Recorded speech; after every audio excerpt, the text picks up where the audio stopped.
ਕਹਿੰਦੇ ਜਾਣਕਾਰੀ ਆਪਣੇ ਸਰੀਰ ਦੀ ਹੋਣੀ ਬਹੁਤ ਜ਼ਿਆਦਾ ਜ਼ਰੂਰੀ ਹੁੰਦੀ ਹੈ। ਕਈ ਵਾਰੀ ਇੱਕ ਗਲਤੀ ਕੁਝ ਮਿੰਟਾਂ ਦੀ ਦੇਰੀ ਤੁਹਾਡੀ ਜਾਨ ਲਈ ਹਾਨੀकारक बन सकती है। अंदर वाली जो हमारे खून की नसें होती हैं, डीप वेन्स होते हैं, उसके अंदर अगर क्लॉट्स बन जाएं, और ये क्लॉट्स किसी भी कारण से बन सकते हैं, बहुत सारे कारण होते हैं। सबसे जो इम्पॉर्टेंट कारण है, अगर हम बिस्तर पर लेटे हुए हैं बहुत दिन तक, हेड इंजरी हो गई, पैरालिसिस हो गया, तो उसके अंदर क्लॉट्स बनने के चांसेस बहुत रहते हैं। दूसरा मेजर कारण है वायरल इलनेस, जैसे अभी कोविड आया था, आपको सबको पता ही है। हमें पता कैसे लगेगा कि हुई? इसकी कोई स्टेज होती है सर? स्टेज नहीं, मतलब पता कैसे लगेगा तो अगर आपको सडन ऑनसेट, मतलब सडनली अगर आपको लेग में स्वेलिंग आ गई है क्योंकि ब्लड जा नहीं पा रहा क्लॉट के कारण, तो स्वेलिंग आ गई है और आपकी टांग में बहुत दर्द हो रहा है, तो मीन्स आपको डीवीटी के होने के चांसेस बहुत हैं।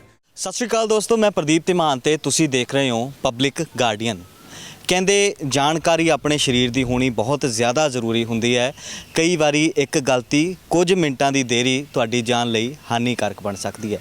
ਡੀਪ ਵੇਨ ਥ੍ਰੋmbੋਸਿਸ ਬਾਰੇ ਅੱਜ ਗੱਲ ਕਰਾਂਗੇ। ਸਾਡੇ ਨਾਲ ਇਸ ਵੇਲੇ ਮੌਜੂਦ ਨੇ ਰਾਵਲ ਜਿੰਦਲ ਜੀ, ਡਾਕਟਰ ਰਾਵਲ ਜਿੰਦਲ ਜੀ, ਜਿਨ੍ਹਾਂ ਨੇ ਇਸ ਬਿਮਾਰੀ ਬਾਰੇ ਜਾਣਕਾਰੀ ਦਿੱਤੀ ਹੈ ਔਰ ਤੁਹਾਨੂੰ ਵੀ ਇਸ ਬਿਮਾਰੀ ਬਾਰੇ ਜਾਣਕਾਰੀ ਦੇਣਗੇ ਔਰ ਦੱਸਣਗੇ ਕਿ ਕਿਸ ਤਰ੍ਹਾਂ ਇਸ ਤੋਂ ਬਚਣਾ ਹੈ। ਜਿੰਦਲ ਸਾਹਿਬ, ਬਹੁਤ ਬਹੁਤ ਸਵਾਗਤ। Hello ji, thank you. Doctor ਸਾਹਿਬ, ਜਿਵੇਂ ਕਿ ਤੁਸੀਂ ਦੱਸਿਆ ਕਿ ਡੀਪ ਵੇਨ ਥ੍ਰੋmbੋਸਿਸ, ਸਭ ਤੋਂ ਪਹਿਲਾਂ ਤਾਂ ਇਹ ਹੈ ਕੀ और ਕਿੱਦਾਂ ਹੁੰਦੀ ਹੈ? देखिए, बेसिकली डीप वेन थ्रोम्बोसिस का मतलब ये है कि अंदर वाली जो हमारे खून की नसें होती हैं, डीप वेन्स होते हैं, उसके अंदर अगर क्लॉट्स बन जाएं, और ये क्लॉट्स किसी भी कारण से बन सकते हैं, बहुत सारे कारण होते हैं। सबसे जो इम्पॉर्टेंट कारण है, अगर हम बिस्तर पे लेटे हुए हैं बहुत दिन तक, हमारा काफ पंप ही नहीं काम कर रहा, जैसे कि हमारे को कोई वायरल इलनेस हुआ या कोई फ्रैक्चर हो गया या कोई मेजर सर्जरी हो गई, हम बिस्तर पे लेटे हुए हैं, हेड इंजरी हो गई, पैरालिसिस हो गया, तो उसके अंदर क्लॉट्स बनने के चांसेस बहुत रहते हैं। दूसरा मेजर कारण है वायरल इलनेस, जैसे अभी कोविड आया था, आपको सबको पता ही है। कोविड के अंदर डीवीटी का इंसिडेंट बहुत बढ़ गया था, बहुत मरीज हमारे पास डीवीटी के आने लगे थे। टाइफाइड हो गया, ट्यूबरकुलोसिस हो गया, नेफ्रोटिक सिंड्रोम हो गया, बहुत सारी ऐसी बीमारियां हैं जिसके अंदर हमारे को ये क्लॉट्स बन सकते हैं।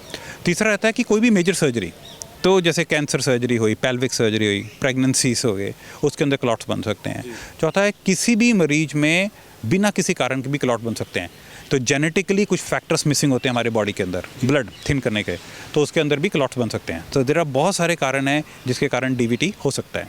जी डॉक्टर साहब, उम्र कितनी हो सकती है या किसी भी उम्र हो सकती है? किसी भी उम्र में हो सकते हैं, बच्चों से लेके यंग अडल्ट तक और ओल्ड एज तक।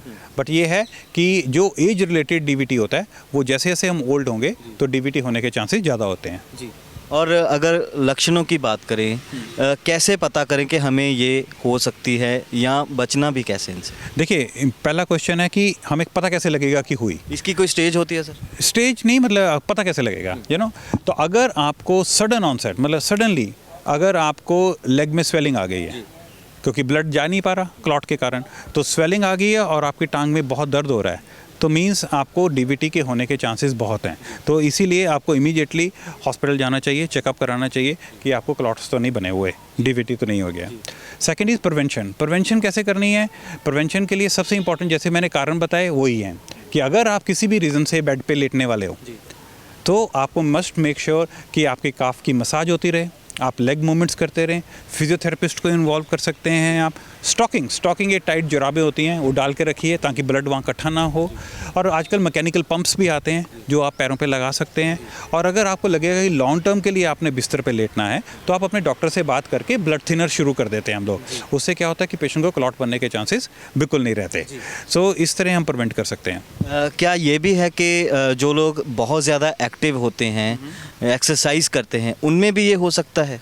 देखिए, नॉर्मली बहुत ज़्यादा एक्टिव करेंगे उनमें नहीं हो सकता, बट हाँ, जब अगर आप बहुत ज़्यादा एक्टिविटीज़ करेंगे, जैसे बहुत सारा जिम या ऐसी एडवेंचर स्पोर्ट्स, तो आपको वेन्स में चोट लग सकती है, तो चोट लगने के कारण आपको क्लॉट्स बन सकते हैं। जी। और जैसे कि आपने कहा कि ट्रीटमेंट, तो जैसे मुझे हो जाए, आज ही मुझे पता चले, तो इसका ट्रीटमेंट करने के लिए तैयार होना पड़ता है, कुछ दिन लगते हैं, मेडिकेशंस हैं, या फिर उसी वक्त जो सर्जरी है उसका प्रोसीजर शुरू हो सकता है? नहीं, सबसे इम्पॉर्टेंट है इसका इलाज बहुत आसान है। अगर मरीज बहुत ही जल्दी, जैसे आपको आज आपने बोला आज ही हो जाए, अगर आज ही हो जाए, इमीडिएटली पेशेंट अगर हॉस्पिटल आता है, तो हम सिंपल ब्लड थिनर्स आपको देते हैं, स्टॉकिंग्स देंगे, कुछ पेन किलर्स देंगे और आपको बोलेंगे कि आप कल से काम पे जा सकते हो, आपको छुट्टी भी लेने की ज़रूरत नहीं है अगर पेन नहीं है तो बहुत ईजी है, दवाइयों से ही मोर देन 95% पेशेंट्स हम ट्रीट कर सकते हैं।